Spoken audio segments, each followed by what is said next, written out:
You right? Yeah, good, mate. You? Happy birthday, mate. Appreciate it, mate. Thank you. Feeling Been out old? on a run, yeah? Huh? Been out on a run. Yeah, mate. Trying to blow. Absolute blow. Yeah, nice weather for it, though. Yeah, no, it was really nice to be fair. I try and go out every other day, like killer. What have you been up to, mate? Oh, mate, just chilling, really. Obviously, we started training, new program last week, so I've just been doing that at home, getting ready to go back, really. Have they told you when you're gonna go back, or Yeah, 16th of May. is there? Yeah. What training, obviously. Yeah, 16th of May, and then we got, a couple sort of, pre-season games. Yeah. It's 2 or 3, and then going Straight. straight in back to the league then, just to get us going, so. Yeah, my first question is just gonna be how you coping, mate? How you staying fit? Yeah, doing all right, mate. It's difficult. Obviously being in lockdown. But as being a keeper as well, you can't just be going out on runs or whatever, because it's not the sort of training that we do really, because we don't really want to be getting injured by doing that sorts of exercise. So I've been doing a lot of bike work, Yeah, and just doing a load of power movements and strength exercises. Obviously, being a goalkeeper, we're power athletes, so definitely. just been trying to keep my training as specific as possible to what we'd be doing day to day, really, because Yeah. like I said, I don't want to be going out on long distance runs and doing harm elsewhere. So yeah, it's taken some adapting, but yeah, getting on with it all right, mate. It's tough. It's just I was speaking to Ben about it. It's just the whole not being with your teammates aspect. That just kills you, doesn't it? Yeah, obviously miss being around the boys, bit of banter, people your age and stuff to chat with, and obviously we stuck with your parents all day. It's a bit different, isn't it? But Yeah, man, it's tough. It's tough. How's it affecting you mentally? Down itself, maybe not the football aspect, just in general, maybe. yeah, I mean, I'm sure everyone will agree. There's times where it's difficult, but that's going to be the same for everyone, really. Because obviously we're all in the same boat. And obviously, like you say, being away from football, being away from the banter with the boys and stuff is hard. But in the grand scheme of things, I think it's been okay. The first 2 weeks was kind of nice, because it was kind of felt nice to be we don't get much time off, so it was kind of nice to be back with the parents, bit of chill time, downtime, that sort of thing. But kind of the last couple of weeks has been a bit harder now, because obviously it's getting probably a lot of people feeling the same way. That's human interaction, isn't it? Yeah, it's getting a bit the same thing. Wake up in a day, you don't have much many goals for that day or anything to look forward to, so it kind of drags on. But I know it's tough. Well, yeah, right. The only thing that's kept me sort of saying, I've made a little schedule, just to sort of like a plan, I guess. I've been given a training plan, but I just mean a day plan. Like you said, you don't have many goals, but if you just sort of make them up yourself, I don't know, make sure you take your vitamins, make sure you do X amount of stretching, just little bits and bobs, just to sort of give you a bit of structure, really, because we're used to structure, aren't we? Yeah. I mean, it sounds silly, but you could literally set yourself the tiniest of tasks, whatever sport. If you play football, whatever, you literally might say, I want to go in the garden and do 200 kick-ups a day, and it's as silly as that, but it's actually something that you could say, I'm just going to go in and do my 200 kick-ups, or something so silly, mate, or I do a run at 11 o'clock every day, and then, set your meal plans, your meal times at similar time every day, so it's kind of a routine, do you know what I mean? Otherwise you just fall off then. It's so true, as you said, your job is structured around the most rigorous routine ever. So when you're out of that, it must just be what the hell is, you know what I mean? It's what the hell is going on in it? It's it's a different world, really, for you. You're the same person, but you are living a different life for now. You know what I mean? It was a shock to the system, because you go from day to day, you're under a strict regime, in training, food, everything like that, and then the other side, literally the next day is complete opposite. You're just on your own, eat whatever you're limited to eat, because you can't go to the shop and buy everything that you want. Don't have chefs, all the rest of the training times. Yeah, it was a shock. It's been tough for everyone, I guess. I remember, just hope. Well, Boris was supposed to give a little speech today, wasn't he? But he's postponed it now, haven't he? Because of bank holiday. Yeah. I've heard a few rumours it might be Sunday. Yeah, Sunday, to be fair. I mean, this would have gone out. This will be going out after that anyway, so it makes kind of no difference. But right, well, the juicy part is really talk us through your incredible story, mate. Really, because this is going to be a bit of I don't think we're gonna have anyone else on really that's gonna have a story like this. Do you know what I mean? Like it's a bit of a unique one, like, but a really Yeah, sort of one that can sort of relate, I think. it's funny. Yeah, it's funny you say that. Like, I don't think, well, in my opinion, there isn't many boys probably across the country who'd have a similar. Obviously, there'll be a couple, but you rarely hear you rarely hear stories of like of how lucky I've got really. So it's a bit of a rare story, really. I don't know where you want me to start, to be honest. Um, Maybe just start from when you were like, so because you didn't read like you were more of a rugby lad, weren't you? Growing up, like maybe start from like 16 because that's when it kind of started turning for you, right? Yeah, I mean, so I always used to play football like Yeah, as a kid, like junior, just Sunday league stuff. Or, like I say I was a decent player. Like, used to play outfield and that. yeah, Nothing special. Like never had any attraction to academy. Nothing like that. Literally played like a good team. Used to, like one of them teams. yeah, You like the win kid. like 14-0 every Saturday or whatever. It was one of them. And then I got to the age of like 14, Yeah, and in secondary school, like rugby was quite a big thing. yeah, of course. We had like a teacher who was quite like rugby orientated and stuff, and I started to like really enjoy playing.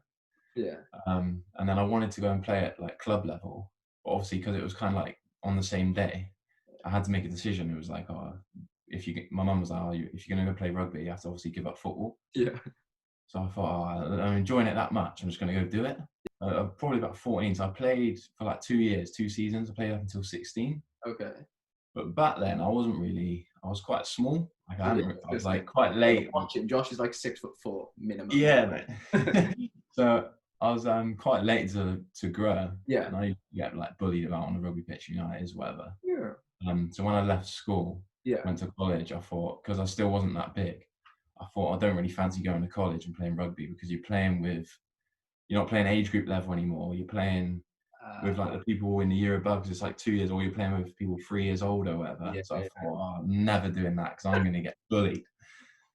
So it was like the summer that we left school.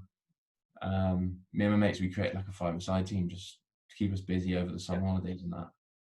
And obviously, like you do, no one wanted to go and goal. And obviously, because I'd throw myself into anything. I was like, oh, Yeah. I'm keen to do it, boys, like just for a laugh or whatever.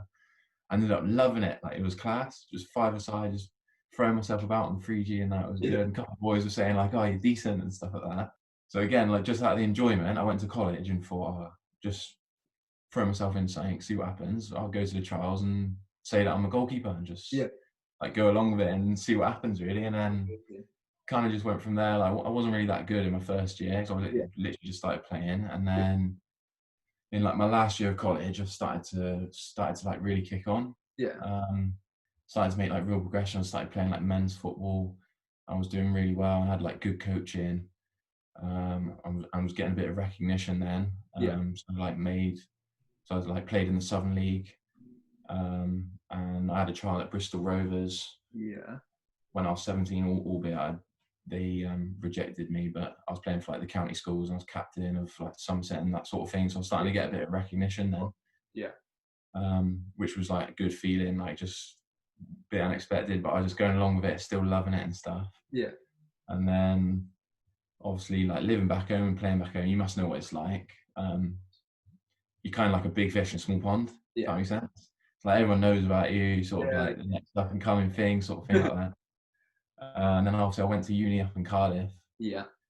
and then it was the other way, like complete opposite. So if you think like You were basically, because everyone from their towns who's like the big fish in a small pond, they you all mean go like to in the Cardiff like uni or like just playing on a Saturday football, if that makes sense, or both. so obviously I went to Cardiff Met as a sport orientated place. Yeah. If you think everyone who goes to Cardiff Met, they're all like good players from their areas. Do you know what I mean? Okay. Yeah. Yeah. So like they're all good players from different areas, and then they all come to the same place. I've got it. And Yeah. it's like a shock to the system then, because everyone's supposed to be like a big Yeah. sports view. It's like complete opposite then. You're living in the city, no one knows who you are, that sort of thing. And I struggled with it, like, and for a while, didn't get much game time for whatever reason. Yeah. Um, the uni team was kind of like the manager, like the older players. Yeah. He trusted them more or whatever reason. They'd been there longer, so I never really got a look in for uni. So that became really frustrating for me. I'd gone from being like the kind of like the big fish to all of a sudden like I wasn't even playing games, and in my head I knew that I was like capable or good enough to be playing at that level, if that makes sense. So it was really frustrating for me at that time and quite difficult. And there was times, to be fair, where I kind of like wanted to give up, wasn't really that interested, didn't enjoy it anymore like I used to. And there was times where I was seriously considering that. Yeah. But I made the decision at the start of third year uni to go and leave, because obviously I wasn't playing, so I thought I'm just going to go and play somewhere, just play men's football again, play every week, like see if I can enjoy it, and then just go from there. And then obviously I ended up at Taswell with where you joined. Yeah. And I say like it was all right there. I wasn't taking football too seriously. I just kind of I was living my uni life, rock up on a Saturday. It's like, as bad as it sounds, get a bit of money, just play 90 minutes on Saturday. Training, we didn't really train, and then just kind of do the same thing next week, sort of thing. Yeah. But it was experience, wasn't it? That's what it was. It was literally game for you. That like that's what you were getting out of it, really, wasn't you? But that was an experience in itself, really, because I had to travel like to Taswell was a small village sort of thing outside of Cardiff. Like, didn't know any of the boys. Like, rocking up in pre-season was pretty nuts. I literally didn't know anyone. I didn't know anyone in the club. Didn't know any of the boys. Nothing like that. So I just kind of rocked out. They didn't know what to expect from me either, to be fair to them. So they gave me a plan. I remember. Do you remember that training session at the ground where you came with your Beckham boots? Do you remember? Yeah. I don't know. I can't remember. That was a training session where you were like, oh, look at these boots I got. And we were all like, oh, wow, these are sick. Like, you were probably thinking, oh, you've got to be good to be wearing them. Yeah, like they remade the white Preds, didn't they? Yeah. That's one of my fond memories. And I remember us being away at Britain Ferry together. I don't know why. Remember after the game, we were just sitting down. I think we won like 4-0. Remember when AD played? Because AD, in a night game. It was a night game. Yeah, it was a Friday night. Yeah, I remember that because my mum actually. She came.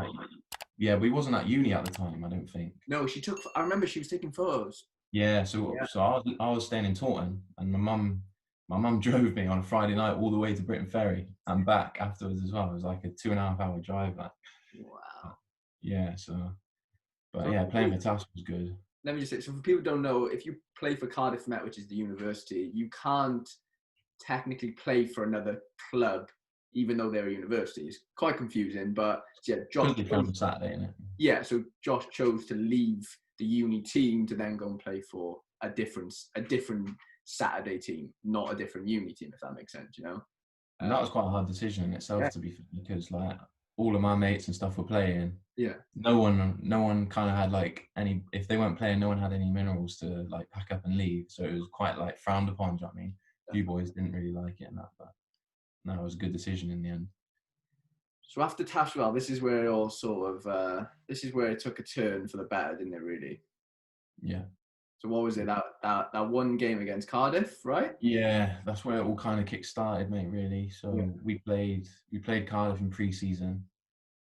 And I'd known about this for a while, to be fair, because it was in the pipeline, but I didn't really know what to expect, like, because usually when I was younger, I played for like Taunton or Bolton or whatever, you play like a Bristol City or Bristol Rovers or something in pre-season, but it's never really their first team. It's always kind of like mixed 23s, sort of youngish side. So I thought it'd be more or less the same thing. Like the attendance will never be that big because it's always like 400 under 23 sort of thing. So I didn't really think much of it. And it was only until like the week before, I think we had training. I don't know if you was there. No, I think I'd left at this point, to be fair. I don't know why. Was that because I broke my leg a couple of times? It's all a blur, really. But like, I didn't play against Cardiff at all, like any of the seasons. So, I'm not too sure what happened there. But go on. Yeah, so week before. Training the week before, and 80 was there, and he said, "Oh, obviously Cardiff next week, big game." He said, "We've sold out." I said, "Oh, what do you mean sold out?" He goes, "Oh, we've sold max capacity tickets, so we can't sell any more, like due to health and safety or whatever." And I remember one of the boys said like, "Oh, how many is that there?" And he was like, "Oh, I think it's like 2,500 or something." And obviously you've been to Taft Ground, and I was looking at him like, this guy, he's an alien of it. Anyway, this guy's lying. There's no way they're fitting 2,500 people on that ground. There's probably about 100 seats max. Yeah. And then obviously railings round. I'm thinking, you're never fitting 2,500 in there. No. Anyway, so next week, rocked up to the ground for this game. We don't even have a kit, anything. No, I've literally rocked up. I've rocked up in a pair of trackies, like my own trackies, a dodgy top or whatever, kit bag. Rocked up. Pitch is unbelievable. And I've looked over, like, obviously we're on the pitch checking. I've looked over, and obviously, like, Cardiff's first team and that, it's all Morrison, Bambo, all the rest of it. I was thinking, Jesus, we're actually in a game here. That actually was true. 2,500 did turn up. And I don't even know how, to be fair. We only lost 1-0. No. And obviously, I've had a good game. Yeah. It was a couple of weeks after that Yeah. I was contacted by my agents now, and they just kind of said, like, we saw you play. Yeah. Think you're decent. Think you got a good shot or whatever. We want to, like, help you get a chance or make a progression or whatever. So Wow. at the time, it was kind of like not hard to believe, but if two random guys approach you, Yeah. you're always a bit skeptical, weren't you? Like, to me. So Did they like in person, or was it like online? yeah, so they messaged me online, like, to start, because obviously they didn't have any contact details. Yeah. And then obviously I went to like a coffee shop, and I met them a few times over a period of a few months. Yeah. Because I was like, I'm an hour in about, like, them, so I was trying to get to know them and stuff. Of course. But before I even signed with them, Yeah. they'd already got scouts to my games, so I think that was like the turning point. Okay. So I hadn't even signed with them, Yeah. like, properly, and they're already messaging me Yeah. saying, such and such are coming to the game today to have a look at you, and blah blah blah. So throughout the rest of the season, then it was kind of like they were trying to sort things out, Yeah. but nothing was really ever kind of getting there. I remember, like, the back end of the season, they drove me to Bristol. I played for Newport in a trial game in Bristol City, but that was behind closed doors. Okay. And nothing came of that. We never heard anything back. So at this point, it was like coming towards the end of the season. I was thinking, like, is anything really going to happen? Yeah. That sort of thing. And a couple of meetings, they said, we've got a few clubs interested, but it will be in the summer for next season. Okay. So it'll be like pre-season. We'll send you a few places for trials. Yeah. So I was thinking, like, okay, like, this is all by word. Like, I'm not actually seeing anything. So I'm not trying to get my hopes up too much. I know what the football world's like and stuff like that. Of course. And obviously at this point, I'm finishing uni, so I'm graduating. And I'd landed myself a job at Millfield teaching, due to start in September. So, like, I was all sorted, like, I was ready, I was settled and stuff. I knew, like, where my future was going. But the only thing I was thinking is, bonus now. If I get any trials, it's great. If, like, it doesn't work out, I'm settled because I'm going to Millfield as a teacher. Yeah. So if I was like summer, I'd do a bit of training just in case. Like, at this point, I'm literally not expecting anything. And I think it was like end of June, start of July. He rang me on, like, the Friday, I think it was. And my brother lives in Cardiff as it is, so he rang me and he said, I spoke to Cardiff's just been on the phone. He goes, they want you in on Monday for training. I thought, bloody, like, it's Friday. I thought, that's a quick turnaround, that. So I had to get myself up to Cardiff, train with them for a week, done well. Yeah. But they were going, think about this. Yeah, they were going, so on the Friday they finished training. They were going to Cornwall on, like, a pre-season tour the following week. Yeah.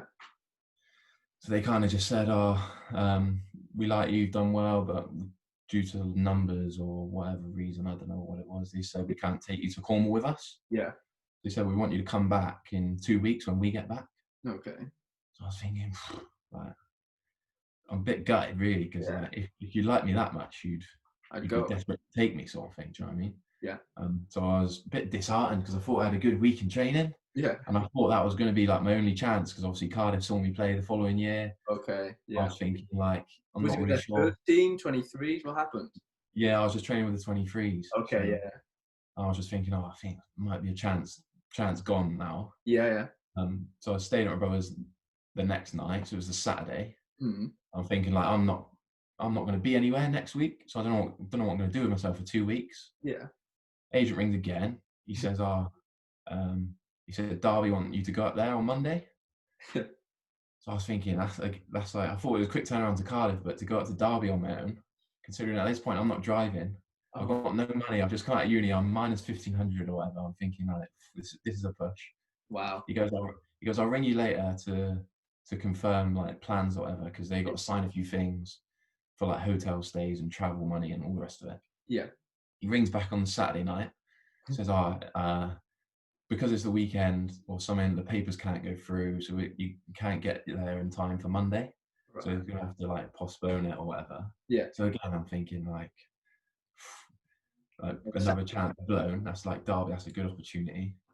And then Sunday morning I woke up, Yeah. and he rang me again, and he said, "Oh, Swansea have been in contact." Yeah. He said they've heard about you at Cardiff. Someone's told the first team goalkeeping coach or something you've done well. He said they want you to get there tomorrow. I'm thinking, my head's all over the gaff at this point. I'm thinking, am I coming or going? Like all the rest of it. So first thing in the morning, I'm borrowing money off my brother. Yeah. I'm walking to Cardiff Central at like 6:30 in the morning to catch the train, which is an hour long to get to Swansea for 8:30 in the morning to be then picked up to take to training all the rest of it. Wow. Done my medical.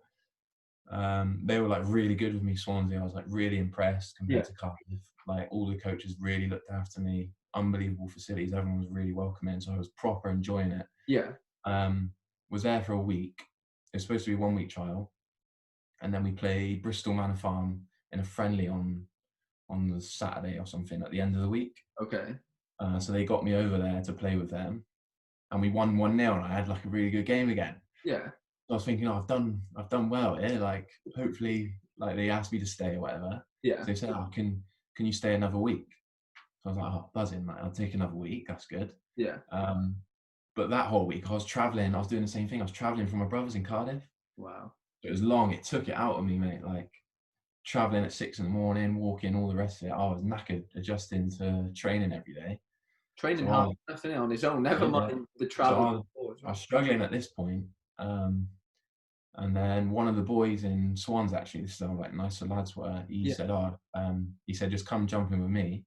You can just stay with me for the week. Like, I'll look after you and I'll take you to training and that.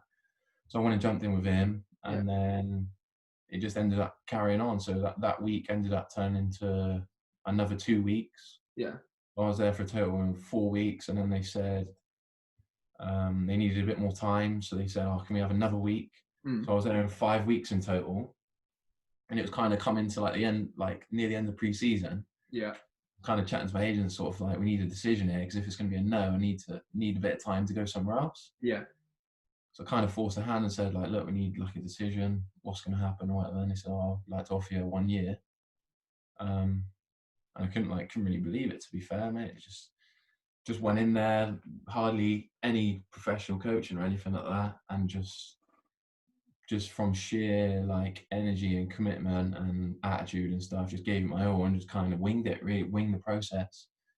I found myself like getting a 1-year deal. So what was that day like? Yeah, it's unreal. I remember the feeling of getting back to my house and ringing my mum, and I was just buzzing, mate. Just unreal feeling. I was just pacing up and down my room on the phone to my mum and like old coaches and stuff, telling them. It was just class feeling. That's like, because in a way you've done something that, as you said, well, the only name that comes to my mind is that Adam Roscoe was at Cardiff Met with you, which is actually quite crazy. Obviously, he's a bit older than you, but I just think the journey is just one that, if you told it to 1,000 people, 900 of them wouldn't believe it, really, because they'd be like, "You didn't even play football until you were like," do you know what I mean? It's one of them ones. Yeah. I know you're a goalie, so it's like a little bit different, because like it's a lot to do with like, it's more of a physical thing. Although you have to be technically amazing in the goalkeeping areas. Like, I'm not a goalkeeper, so I can't really, I don't know too much about it, obviously. My point is, like, to do it as an outfield player would probably be even crazier, I think. Do you know what I mean? Or would you not? Yeah, I don't know. If you compare me to Roscoe, I think the difference with Roscoe, albeit he was older than me, so he probably played footy all his life. Probably my age was on my side. Yeah. But Roscoe, as a striker, was scoring goals.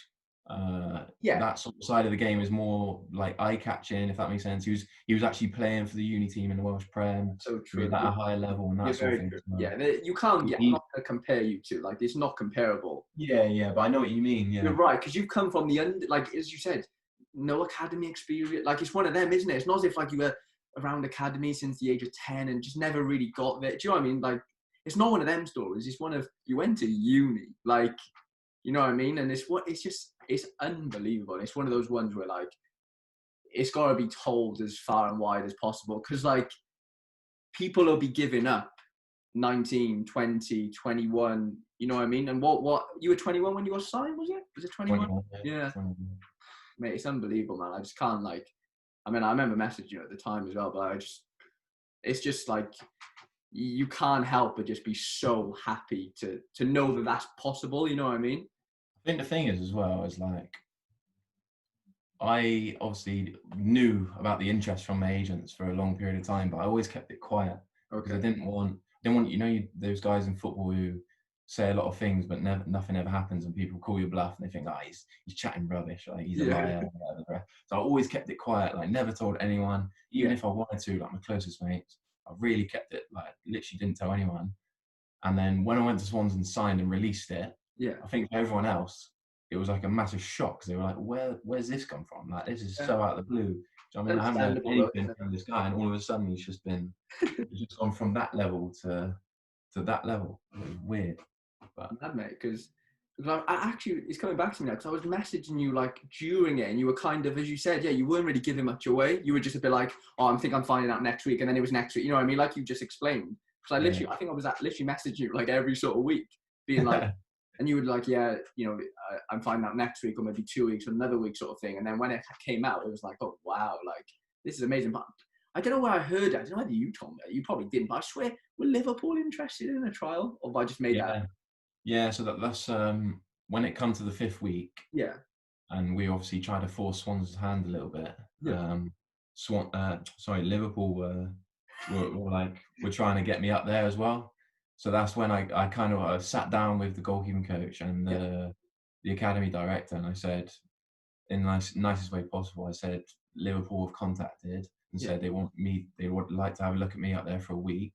I need to know like a decision, because if it's going to be a no, then I'd love to like go up there and have an opportunity, or up there or whatever. And then I think that's obviously forced their hand a little bit. They were a bit like, okay, we'll like get you signed up now then, because we want you to stay. So that worked. It obviously worked in your favour really well. Yeah, 100% it did. Yeah, I mean, I don't know how serious that kind of interest is, because I feel like it can be easy for clubs to just say, "Oh, get him in for a week, we'll have a look at him," and then they kind of see for a week, and they're like, "Ah, nah, we don't really want him." I know, it's because they're a bigger club. They kind of have that little push, don't they? It's like, you wouldn't want to turn that down. But if a championship team saying, "Well, here's a 1-year deal," then you're never going to not take that. You know what I mean? Like, it's impossible.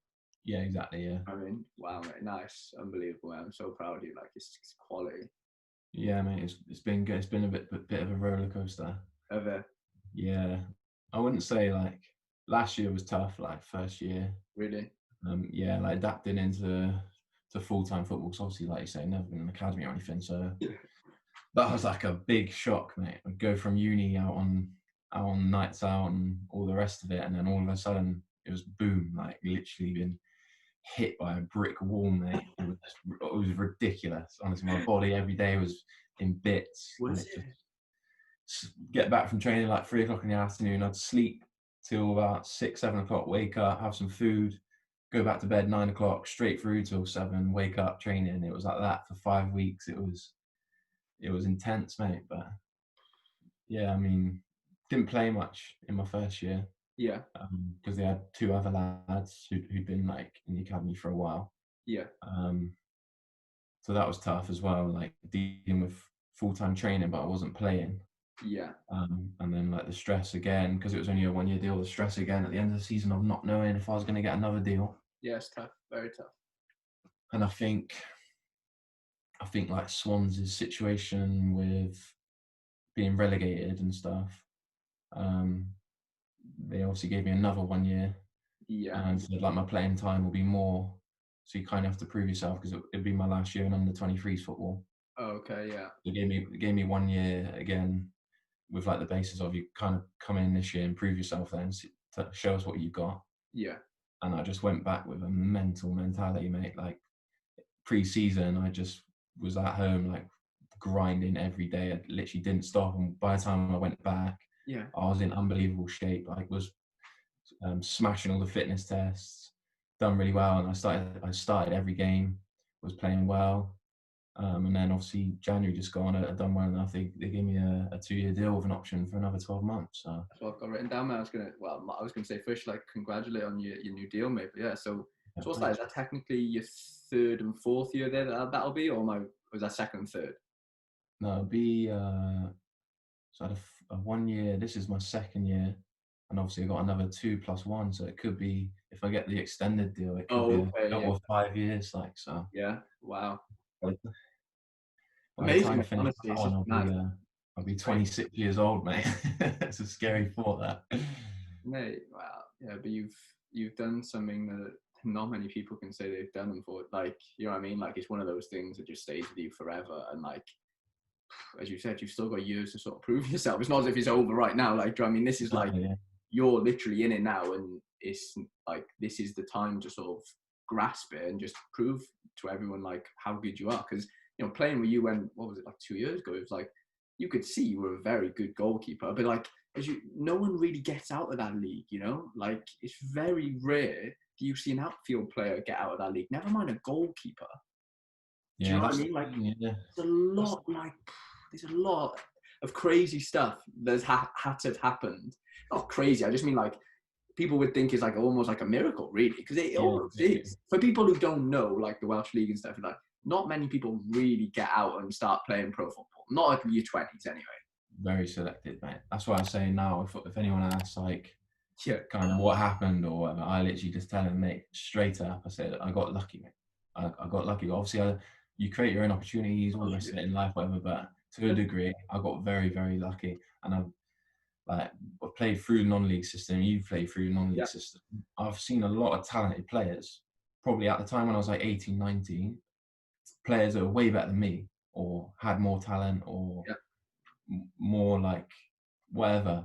Just And anything. they never got the slice of luck, or they never had like the opportunity to go and progress or do anything. And now, after like 4 or 5 years, I've gone back and watched them play or whatever, and I thought, back in the day, he used to have like, he He was used to a be man, one, like.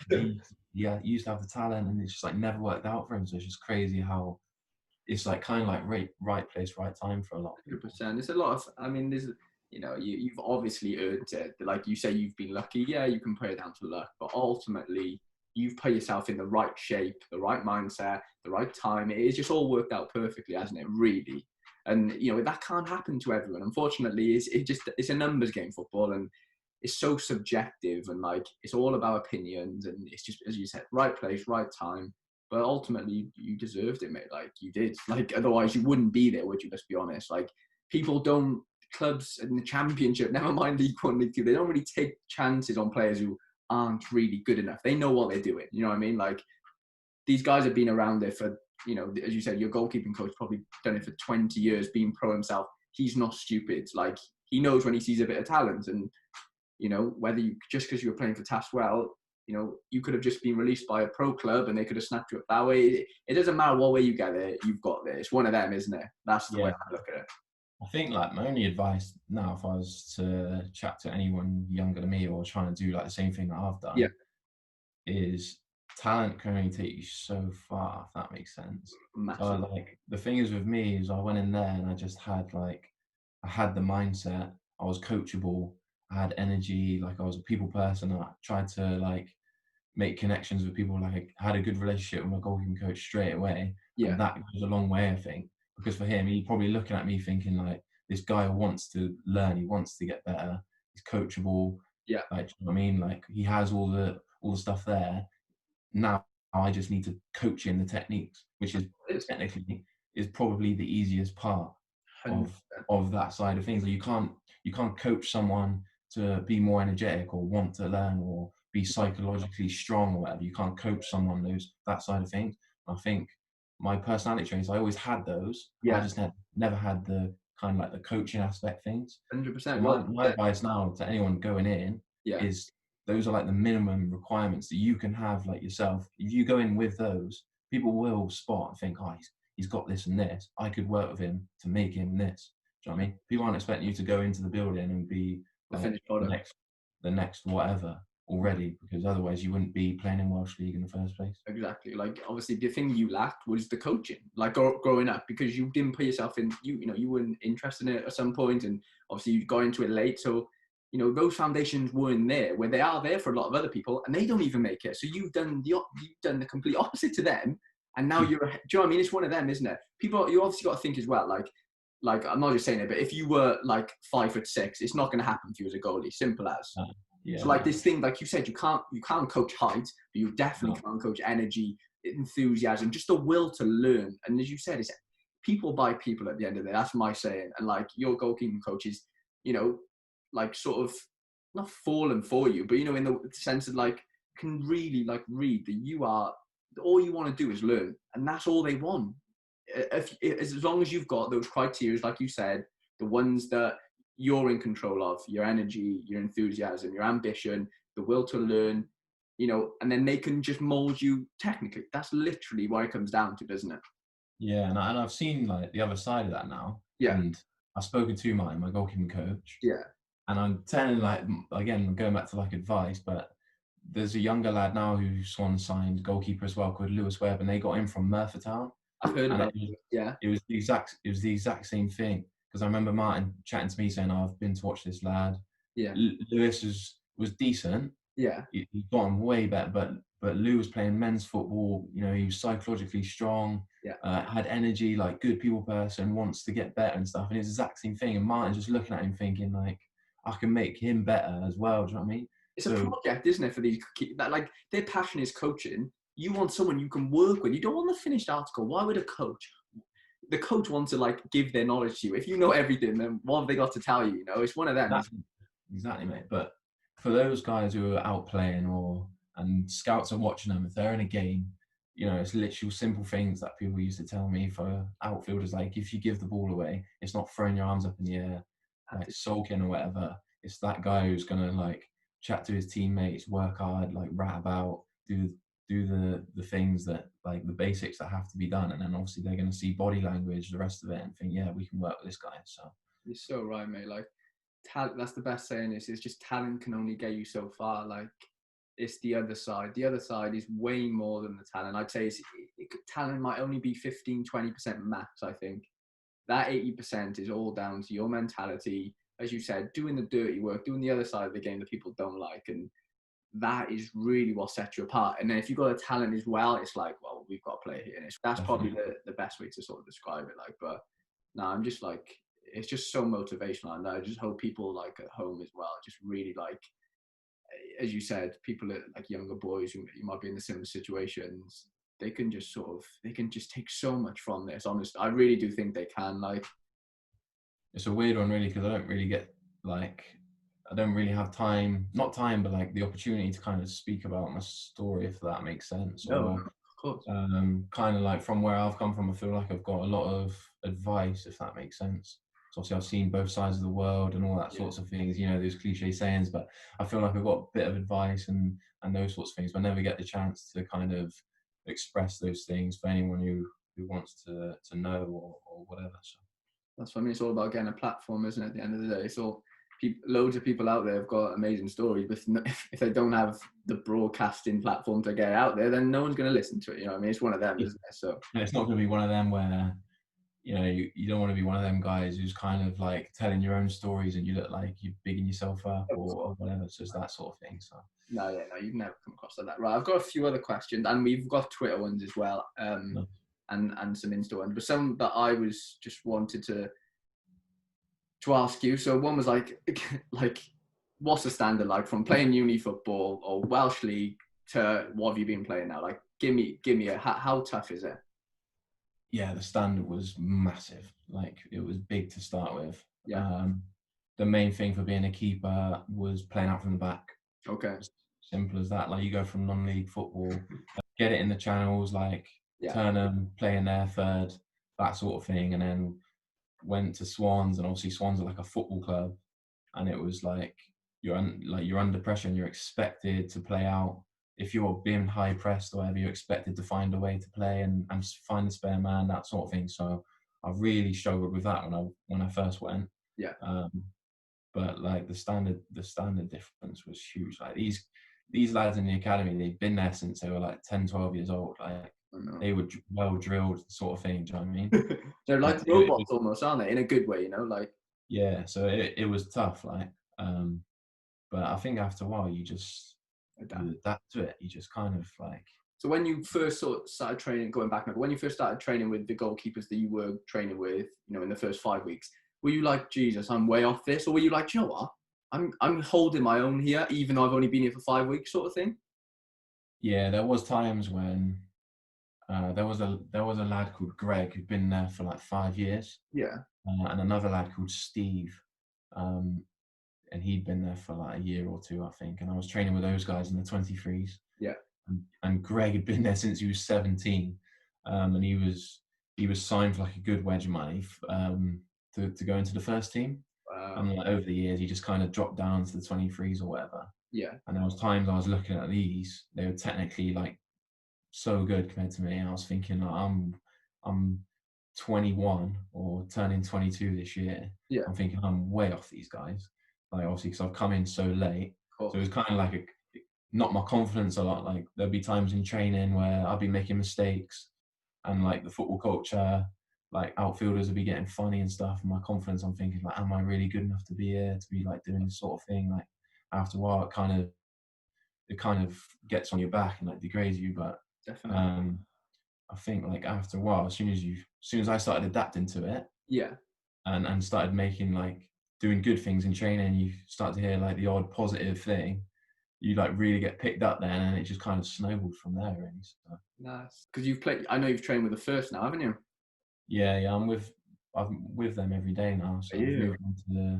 I've moved into their change room. Yeah, and before the Wow, break, I was traveling to every game with them, which I was enjoying. So that's um, insane. hopefully that can be the same when we get back as well. Yeah, because it's funny. I came back in December from America, and one of the boys out there, who's from England, actually from Salisbury, he does a lot of the VAR stuff, just like Yeah, our time anyway. And my first game was the Swans Middlesbrough game. was it? Yeah, Yeah, because Ben started that, but like so, before the game, I'm on the pitch, like doing like basically the goal line technology for the yeah, yeah, thing. yeah. Like, but were you involved? Like, were you sort of in the squad in that game, or can you not remember? Was that at the Liberty? Yeah, it was. Yeah, it was like a 3-1. You beat Middlesbrough. They had like 2 men sent off. It was. Yeah, I wasn't on the bench or anything, but I Yeah, was third man. So yeah. I thought. uh, it's kind of like this is what I've been doing. Is you just do the warm up, Yeah, and then obviously you have to shower before the game, and you just sit behind the dugout. And yeah. it's there. You're traveling basically in case one of the other keepers gets injured in the warm up. Okay. So I Well, was there there you watching. in like a year and a half, you've gone from 23s to like thinking that you're struggling against two keepers that you'd never be able to technically compete with, and now you're like traveling with the first team. It's like, come on now, like that's crazy. Yeah, You know what I mean? Like that's amazing. If you I think, think the biggest like I had to pinch myself moment is obviously this season they signed Martin Margetson, and he's the England goalkeeping coach. okay, yeah, So my dad taught Ben to drive, which is his son, I think. yeah, Yeah, who's at uh, sea. he's got a few sons, I think. Yeah, well, Ben's Yeah, about 18, I think, 19 maybe. yeah. Yeah, So obviously, I was quite daunting at first to work with him. He's been working with Pickford, Button, Hart, all the rest of it, Heaton with England and stuff like that. So when he first came in, yeah. I used to be that kid like a couple of years ago that sit on YouTube and watch his sessions and stuff like that. Do you know what I mean? So Oh, now he's like there. I'm thinking, oh my god, I'm nervous to work with this guy. Like I hope he likes me, whatever, thinks I'm good, all the rest of it. wow, that's Um, insane, mate. yeah, so we like struck up a good relationship, and he took taken a really good liking to me and stuff. So That's it's quality. like even when he rings me now, he's Yeah. obviously my coach. I still have to put the phone down. I think, oh, I just spoke to England's goalkeeper coach, and it's a bit weird. Like 2 years ago, I was prattling around in uni, like, but no, we have a laugh and a joke in training. Marge and Freddie, they just hammer me about being at uni and being on the beers and that. But it's a good time. I bet they're jealous of that, right? Because they probably didn't have that as I mean, obviously they're pros and whatever, and youth players and stuff, so they don't really get the uni experience. Yeah, it's a good laugh, mate. Marge likes to think I'm going to be a coach because obviously I've done my coaching degree. So he always hammers me about coaching questions and stuff like that. So it's quite funny, man. That's quality. What else have I got? What's I asked Ben the same thing, just because they're from like I guess big clubs. What's Conor Gallagher and Rian like? Brewster. Yeah, you you can tell they're just like, I think the difference is with those kind of players is because they've been in academy so long, Mm, they're like playing at that level when they're like 18, 19, and they kind of, it looks like they're just used to it. really? You know what I mean? Like, Yeah. what's Rian? Is he 19? I think Rian's 19. I think He they're just both come in. 2000s. I think they're both 2000s. He just come in January, Yeah. and he just never looked phased. I Like was just gonna say, yeah. he had so much swagger and confidence, mate. He went straight into a game, playing the champ side. Swansea's like a big Premier League club. He's just gone straight in number 9, and he's just like strutting around the pitch. And I'm thinking like, this guy's confidence is unbelievable. Like Conor Gallagher, the same way. He's just gone straight in. Yeah. I think like first game he was available, straight in, number 10, and he's there just ratting about, got the technical ability or whatever. And I think that these guys, like, you can't just go into a game like that and have that confidence unless you've been around the Real. block for so many years. You know what I mean? Yeah. Like, I Oh, no, think if they chucked me in straight away, yeah. it would have been a bit of a shock, like openly admitting it. But 100%. these guys, they just went straight in and just like, it was just kind of, they just took it in a stride. And it was just, it looked easy for them. And I was just thinking like, these, Scary, isn't it? yeah. And I was like nothing against Rian or Con, but Yeah. they're not classed as the world class youngsters. You know, you get like Mbappe and like Yeah. those sorts of 19-year-olds. Imagine how good they are at 9. Yeah. I was thinking these kids are like superhuman. I'm thinking I'm 20, like 23 now. Imagine like Mbappe's ripping up the World Cup and stuff at like 19 years old, like make it look easy. I'm thinking this is ridiculous. Like Sancho in the Bundesliga, I'm thinking it's a different world, mate. Honestly, a different world. Yeah, there's levels to this, isn't there? There's definitely levels to it. It's mental, mate. Because I these generational talents, don't you? Like you said, where like 17, 18, they're just like, wow. You know what I mean? Like, it's just, you can't even, it's just no words to describe it, is it? In our sort of field of like football. It's just like, I don't know how to describe it. It is superhuman, mate. Honestly, think? we played Rabbi last season. Did you? I didn't play. I was on the bench, but we played Rabbi at home. I think we lost 4-1. He scored a hat trick, and I was sat on the bench watching him like get the ball on the wing. He'd knock it like 15 yards, run past right back and the centre half, and just run in and just slide it in the corner. And I'm looking at this guy thinking he's like 17 or something. I'm thinking, what's going on here? Like, this is supposed to be like a decent level, and this guy's just knocking it and running around people and stuff. And then, like, later on that year, he moves to, where's he, Schalke? Schalke, yeah. Like, it's just superhuman, mate. You just get the odd kid. I mean, it's not even the odd. There's like 20, 30 kids. It's like every age group where they're just, as you said, they're just world beaters. They're just crazy. But like, could you see Connor getting into Chelsea's team in the next, say, 2 years? It's hard to say, really. Yeah, it's tough. But I don't know. The opportunity is probably there for him because under Frank, yeah, giving like a lot of young players a chance and stuff. So I think it'd be another couple of years before he gets in the team personally. But you never know. I think definitely there's a pathway for him there. I've seen a couple of goals he scored for Charlton, but he hasn't really chipped in with us yet. But if he can like add that to his game, he'd be like a good player. So definitely, no, that's quality, man. As you said, it's just not. As you said, it probably takes you back, but it's also like to show that they're real life. They're not like they're not aliens. They're real humans doing this. So it's like it's possible. I know what you're saying. Like you're older than them and stuff, but like you're different positions. You can't even like compare it. But it's just crazy how that is actually possible to be that good at that age. You know what I mean? Yeah, and like you say, it's weird when you see the other side of them because they're just normal boys. I know. I mean, they're literally just. I know it sounds silly, but they're just like me and you, mate. I sit next to Con in the change room. He's a quiet lad. Yeah. Keeps himself to himself. Like, it's odd when people on a Saturday they think, oh, there's some big celebrity superstar or whatever people think, but they're literally normal lads. Like, so it is a bit weird, mate. It's tough for people to realise, like, isn't it? Right. What are your future goals then? Come on, next 3 years. What do you want to call? So it all depends, really. In my head, I want to go on loan. Yeah. I need some games in, say, Conference League 2. Desperate for that to give me a bit of confidence. Play some matches in men's league, but obviously I played in men's league, but it's nothing quite the same. So I want to go out on loan somewhere, play regularly in men's football, get some confidence from that, Yeah, and then I want to be able to come back then with like real confidence and maturity from that experience, and be able to push to get in like a match day squad. So be on the bench, definitely. um, getting chance to play maybe in cup games or whatever, and trying to prove myself that way. And then hopefully, by the end of the 2-3 years, be in a position where class as, a reliable senior goalkeeper, and trusted to be able to play in the championship, or whatever it might be. And again, get my deal extended, or you gotta set your targets high, that you're 100%. gonna be able to get a move elsewhere, Yeah, that's higher up in the Premier League or whatever. So 100%. um, it can be done. Like you look at Nick Pope and those sorts of guys. Oh, So it's about keeping your targets realistic. Really, I yeah, wouldn't really think too far ahead.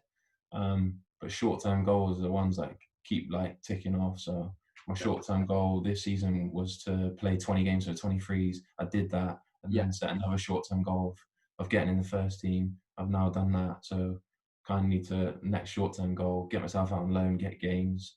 Short-term goal after that, come back, get in the matchday squad. yeah, And as soon as you start ticking these things off, short-term goal again, get in the starting lineup, play games, do well, short-term goal, like, do you know what I mean? Get promoted, or get a move somewhere. So 100% that, because all it takes is for two goalies to get injured and you're in. Like, you're two injury. I know it's horrible to say, but this is how people get their chances. Younger boys, it's when like a first team regular gets injured, can't play for whatever reason, or if he's ill or whatever it is, which you don't really wish upon any player. But sometimes that's how you break through, and that's how close you are, really. You know what I mean? Like, I know it's horrible to say in that sense, but it's also very true. yeah, I agree, mate. Yeah, like I say, we already touched on it. You create your own opportunities, but I've been quite lucky so far. Just Yeah, need a bit of luck again, like keep getting yeah, a bit of lucky chances, and I just got to prepare myself and be ready to take them when they arrive, basically. So yeah, that's all it's about, isn't it? definitely, mate. Right. Well, we're going to get into some questions that you've been asked. So 16 Charlie07, these are on Instagram, have said, was there ever a part in your career where you thought you were never going to make it pro? Yeah, I thought after I got rejected from Rovers at 17, Yeah, I thought there's no way after the age of 18 that I'm going to get picked up, really. Because like, I thought 18 is still youth level. It's yeah, like a good chance you could take me on or whatever. But after 18, I thought, it's so unlikely, really. And I just thought at that point, I thought I was not really going to go pro. I still backed myself to play a decent level, like play Conference South or whatever when I was mid-20s or whatever. But I thought, realistically, in my head, I thought I was not really that much chance. yeah. Like anyone else would think the same. Like as you said, that was your first sort of sniff at it. They said, they didn't want you. It's like, oh, wow, well, maybe I just should give up. It's one of them, and it's a tough one. Like, Yeah. it's tough. Right. Where do you think you'll be in 5 to 10 years? Also hope you're keeping well in lockdown. That was from Flynn _. So yeah, 5 to 10 years. What will you be then? Jesus. Well, what will we be? 28, 30, 33? Jesus. 28, I'll be in 5 years. I'd like to think I'd be like what I said, a recognised senior goalkeeper, Yeah. like still in the championship or higher, playing games. I'm still at a big club. I'd like to stay at Swansea. I love it at Swansea, like big Yeah. club. So 100%. 5 years, just a recognised senior goalkeeper still in the game, playing games, really. I agree with you, because it's crazy as well, because you got to remember as well, goalkeepers do last longer than outfield Yeah, players.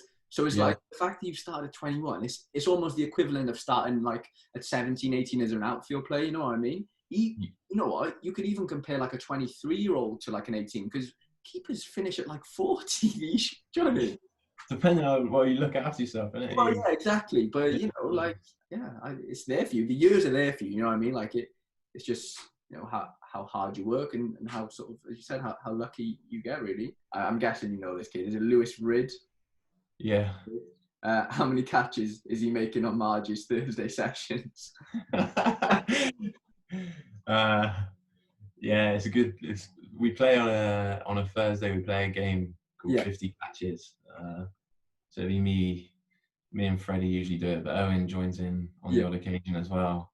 It's literally just as simple as a mixture of volleys, half volleys, and strikes off the cone. If you ever watch Marge's sessions, we would just do like 10 straight, 10 from each side, 10 halves, 10 off the cone, that sort of thing, to add up to 50 basically. Yeah. And we do that every Thursday, just to make yourself feel good before you go into like the weekend. Okay. And you record, you basically count how many times the ball hits the grass. So obviously Marge is like a big advocate of keeping the ball still when you catch it. Okay. So there's a lot of keepers, they kind of like push the ball down to cushion it. He's not about it. He's like, catch it, hold it still, like it's firm. Yeah. So we play this 50 game, and it's a good laugh because it gets competitive between me, Freddie, and Owen about who can drop the best catches and stuff. And the standard's been decent as well. Is it? I've won a couple times. Yeah. What numbers you get? 40s? It's usually very close between like 1 and 2 drops. If you have any more than 2 drops, you're never going to win. You look like what, 49, 48? So you're only dropping 1 or 2. 49, 48 catches, yeah, usually. If you're dropping more than 2, yeah, you ain't winning with Freddie and Owen about.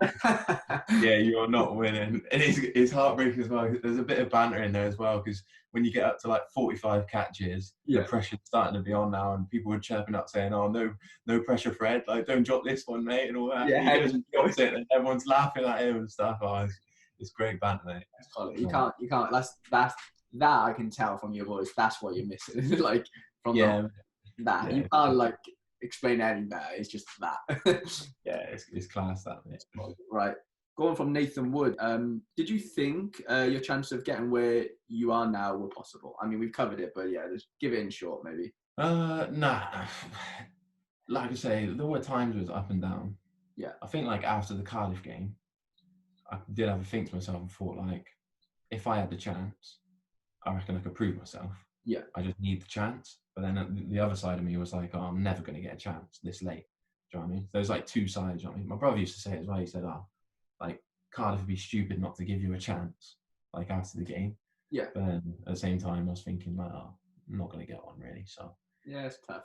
Like, you want to be realistic, but then you also want to think, you want to believe in yourself. It's one of them. It's find the balance between believing in yourself and not thinking, like, way too far ahead. Any lad could say that, though, really. I know, like, we laugh and joke about it, but there's probably plenty of boys across the country at, like, 16, and they'd say, oh, if I had the chance, I could have been this and that. But, it's easy to say. It's true, you probably could have, but unfortunately for you, you never got the chance, so. 100%, mate. It's what it is, isn't it, sometimes? It is, mate, yeah. Right. Matty Redmond said, is he a Robin? Yeah, I'm a Robin. Mate, yeah. Robin's just the nickname for my old like boyhood club. So like, when I was 17, 18, when I started to develop, that's who I was playing for, was Bridgewater Town. So. Okay, I knew the Robin. Love that. M_Taylor said, was Tim the worst housemate at uni? Yeah, it's my old flatmate. Yeah. Tim would not clean up after himself, mate. Laziest guy you've ever met. So funny.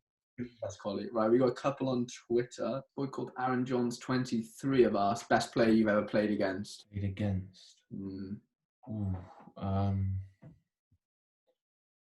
Origi, probably. Is it? What, did he play in the 23s? Yeah.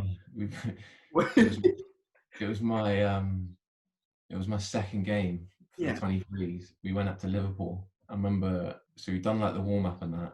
I ain't got a clue. I've literally done my warm-up, and as I've gone before kick-off, I've gone back to the change room to getting my kit ready to kick off. I'm walking back. The change rooms are like far side of the pitch. Mm. So I'm walking past the Liverpool team, like doing their warm-up to train.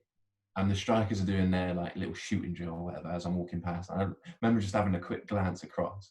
And I looked across and I saw Solanke. And I was thinking, is that Solanke? Like, surely not. Like, and then I looked across again, and like Origi's just put one in like the stanch or whatever in the warm up, and I'm thinking, oh my god, my second game, and I've got Solanke and Origi up front. I've looked across then, and Nathaniel Klein's playing as well. I'm thinking, oh my god, I'm in for one here. We lost 3-0, and Origi was unbelievable.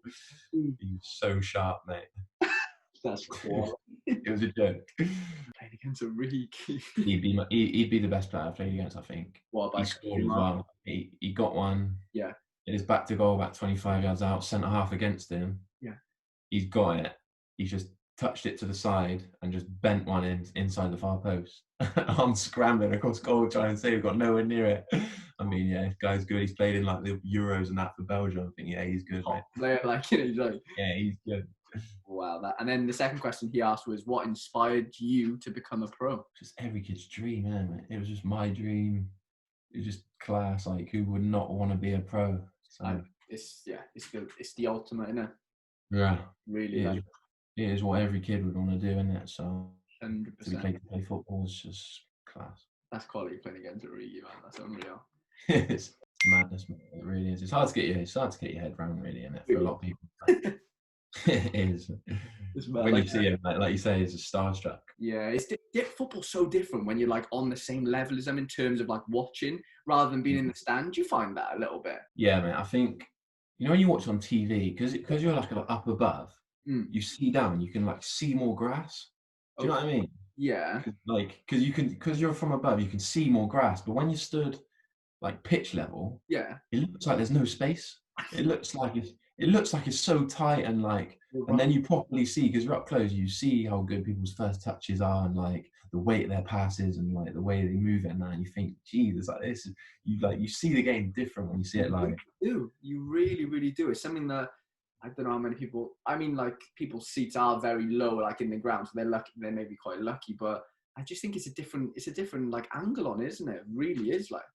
Yeah, it puts it into perspective, like. Yeah, I just want to end maybe on little 5-10 minutes about mental health, because I've seen you sort of tweet a lot about it, and sort of, I mean, you tweeted out, didn't you, maybe a month or so ago, I don't know when it was, you just said like if anyone needs help sort of like, you know, during this lockdown sort of thing, just if you want someone to speak to sort of thing, I'm open, like I'm an open book, like, so I just want to sort of ask you like what sort of encourage you to do that really. I just know that it's a big thing at the moment, isn't it, John? You know, a lot of people, obviously, we're, like I said earlier, we're all in the same boat. And a lot of people go through it.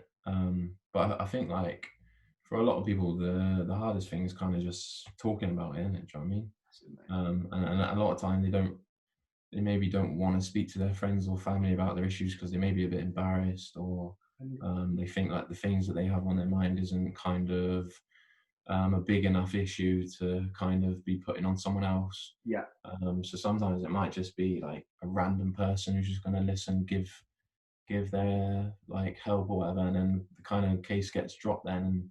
And for a lot of people, when you talk about an issue, no matter how small it is, it's like a weight off your shoulders. I can literally just tell you, I've had like a really bad day, feel bad about this and this, and the conversation doesn't go anywhere, but it kind of weight off my shoulders because I've spoken about it, and it's kind of like off my mind then. You've hit the nail on the head there. It's just talking about it, isn't it? It's like, as you said, it's the hardest thing, but I think it's the most rewarding thing as well, because as you said, it's that weight off the shoulders, and you know, it's good to have an outsider's perspective as well, because you'll drive yourself insane if you just keep like if you've got this issue in your head and you don't tell anyone, and you feel like it's hard, you don't know who to tell, and then when you finally do, I honestly do believe that it does.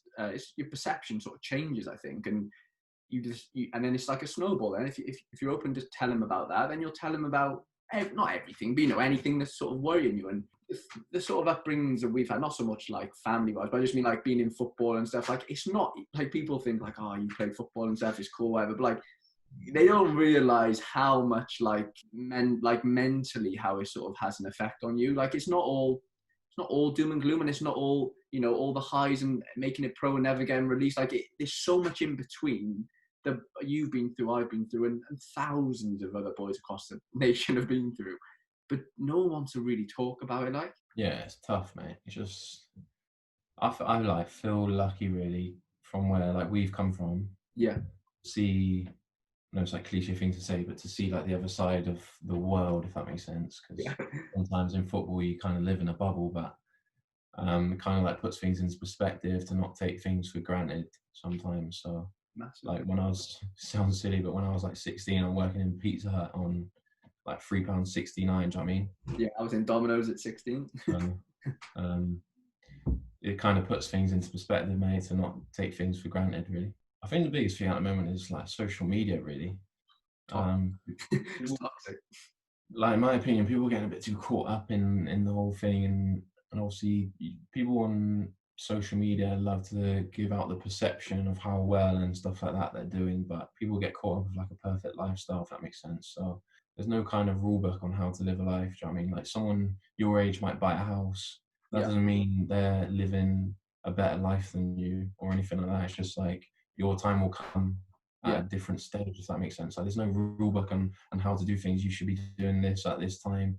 And people get caught up with, oh, they're wearing this on going on holiday on social media, posting this. They have like a perfect relationship, but people don't see like off social media the other side of things. You never know, they're wearing all designer gear, but in the bank they've got no money. Do you know what I mean? Or it's like these types of things. Like people might look at my Instagram and say, oh, he's posting great football pictures, he's living the life being a footballer, but then they don't see me sat at home after training every day, living more like a lonely lifestyle because yeah. I'm living away from home, can't see my friends, can't go on nights out, that side of things. You know what I mean? So there's always pros and cons, and it's not always how you see things.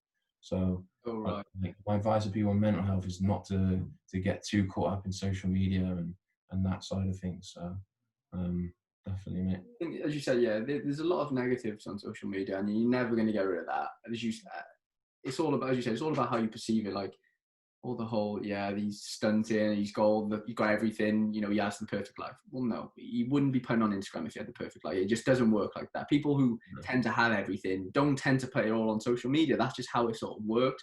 But people don't really like to think of it in that sense. You know what I mean? Like they forget that could be an issue. Like it's like, oh well, just because you don't put anything out anywhere, people think you don't have anything. No, and I'm not talking materialistic. Well, I'm just talking about, you know, just being happy. Like that's just the main thing, isn't it? That's all Yeah. we sort of strive for. And but social media, like what I'm sort of trying to do with these podcasts and stuff, and just I'm just trying to spread a good word, you know, like just a positive word. Like you can choose to post good things or bad things, and it's like for me, it's a no-brainer in terms of like I just want to give value to other people and just sort of show the youth footballers are all like just normal human beings. You know what I mean? They just have a job, as I said, like Mane and stuff. They're just in the limelight. Yeah, and it's no different to obviously like going back to social media and Yeah. saying that we're just normal people. People need to think as well what they're posting on social media from like a fan's point of view as well. Oh, 100%. Like people people obviously entitled to their opinion and whatever, but think of the effects of, oh, I'm going to tweet such and such because he had a bad game today and absolutely hammer him. Do you know what I mean? And then it's like this guy's a celebrity football player or whatever, but Yeah. think of his mental health now when you've got hundreds of thousands of people tweeting in. Like Carrier's had a bad game in the Champions League final, Yeah. and his own Liverpool fans like turning on him. Think of his mental health in that situation. Like, if you wouldn't like it done to you, it's like why are you putting that on someone else? Like it's a Yeah, horrible. it's because they think because he's got so much money, because he's got so much fame, it won't affect him. They forget the human side of things, and that is it. That's what I think it is. They're just acting on. Oh, he's on the TV. You know, he'll never see this, but he can see it. He could just search his name on Twitter and see there's 100,000 negative things about him, and you know, people do horrible things to themselves when things like that happen, and just because he's a footballer, it doesn't make him exempt from doing something horrible to himself. It doesn't matter who you are, what you do. If anyone's going to say negative things about you, it's going to affect you. As much as people say, oh, you know, I don't listen to hate and all what, you know, all that sort of cliche stuff. But like, yeah, you probably don't, but you can't tell me that it's never affected you, and because it does. Definitely, mate. It just goes back to that case. We're all human, mate, and I think in recent times it's become a bit more aware actually Yeah. of like a few celebrities, not football players, but a few celebrities kind of like taking their own lives and that sort of thing. So I think in the news and social media is becoming a bit more kind of aware of like celebrities and stuff's mental health because it's not easy, I'd say that much with social media. No, no, it's nice. It's a lot of weight on football players, on celebrities, or what, you know, people in the limelight. It's a lot of weight on their shoulders, and ultimately, is it worth it all? I'd probably say no. I know I'm not in that situation, but I would probably, if I'm getting, you know, 100,000 people telling me that I'm rubbish or whatever, it's like, is this like they must contemplate? Go, is this really worth it for a couple of digits in my bank? I'm watching the Last Dance on Netflix. I don't know if you've seen it, mate. I've seen that. No. And I think it was Scottie Pippen said something like he played basketball for free, but he gets paid for all the other side of the game. Do you know what I mean? Okay. He'd play basketball for free, but the other side of the game, like getting harassed by media, fans, all the stuff, that's what he gets paid for. So I Very thought true. it stuck with me. That's true. That. So true, isn't it? We're at an age where, like, and even younger than us, a bit older, in our 20s, 30s, like, people don't know. People are just figuring out life. Like, no one really knows what's going on. You know, you've found yourself being a professional footballer.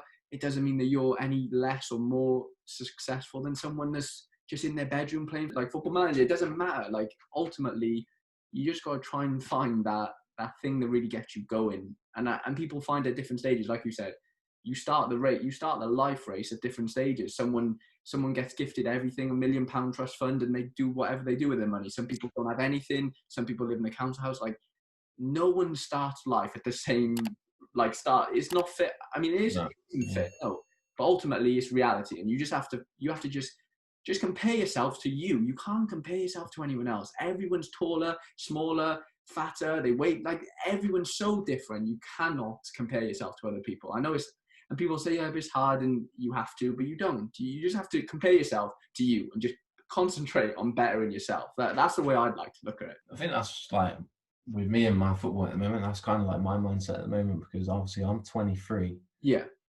And it's easy sometimes to look at other goalkeepers who are, say, 23 and see how much they're achieving or have achieved or what they're doing or whatever. Mm. So Freddie, he's 23 as well. He's the same age as me. Okay. It's quite easy to look at Fred and think, Fred's been at Newcastle. He's won the World Cup, the England 17s. You know, he's been on loan at Crawley. Been in Scotland on loan. He's playing in Championship every game at 23, same age as me. It's quite easy to look across my shoulder and think he's miles ahead of me.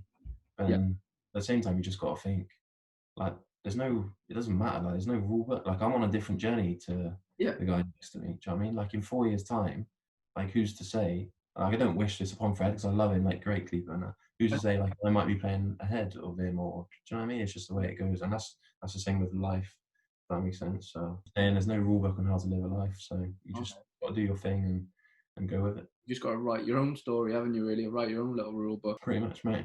Yeah, it's been good, mate. This is the longest one I've had, mate, and I'm kind of happy because the other two I've done have been like 36, 37 minutes, but this will be a juicy one, I think. So I just meaty one, this one. Yeah, mate, but I needed it to be fair. But no, it's been quality, mate. I really, really appreciate it. Like honestly, wish you the best now going back when what was it, 9 days? Yeah, nice man. Just try and hit the ground running, like really, because you've got a massive opportunity ahead of you, haven't you? Really, like, and it's just realizing that, and I think you have, and it's just as you said, just have that crazy mentality and just fucking kill every day. Definitely, man. Just have to see what happens and go with the flow, innit? Yeah, have a wicked day, man. Just cheers, mate, and you. Appreciate it.